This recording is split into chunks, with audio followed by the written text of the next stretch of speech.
इस बार कृष्ण जन्माष्टमी का पर्व 26 अगस्त 2024 को है। त्यौहार को भव्यतापूर्ण मनाने के लिए तैयारियां जोर शोर से चल रही हैं।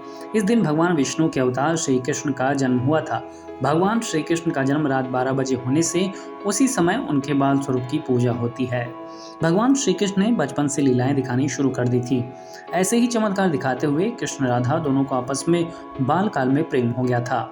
उनके अगाध प्रेम के किस्से देश तो क्या विदेशों तक में प्रचलित हैं। लेकिन एक समय के बाद उनका प्रेम अधूरा रह गया था। इस अधूरे को जानने को लेकर लोगों के जहन में सैकड़ों सवाल हैं। ऐसे में एक बड़ा सवाल ये भी है कि जब कृष्ण और राधा में इतना प्यार था तो दोनों ने शादी क्यों नहीं की? क्यों रुक्मिणी से भगवान कृष्ण को शादी करनी पड़ी?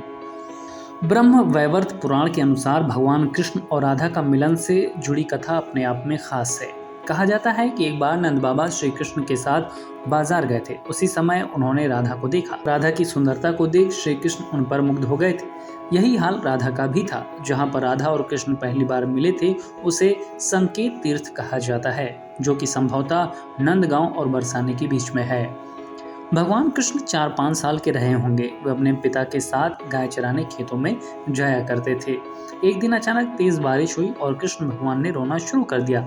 कृष्ण के पिता परेशान हो गए कि उन्हें इस मौसम में गायों के साथ साथ कृष्ण का भी ध्यान कैसे रखें। उसी समय सामने से एक सुंदर कन्या आती दिखी। तब पिता ने उस कन्या से कृष्ण की देखभाल के लिए आग्रह किया।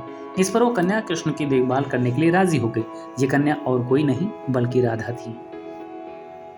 उस समय राधा कृष्ण से 4 साल बड़ी थी। धार्मिक कथाओं के अनुसार भगवान कृष्ण और राधा के बीच आध्यात्मिक प्रेम था। इसी के चलते दोनों ने शादी नहीं की थी।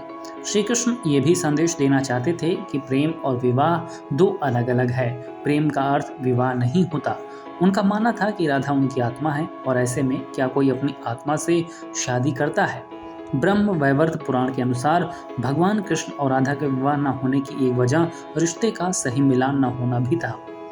माना जाता है कि राधा का विवाह यशोदा के भाई रायना गोपा से होने के कारण वो रिश्ते में श्री कृष्ण की मां भी हो गई थी।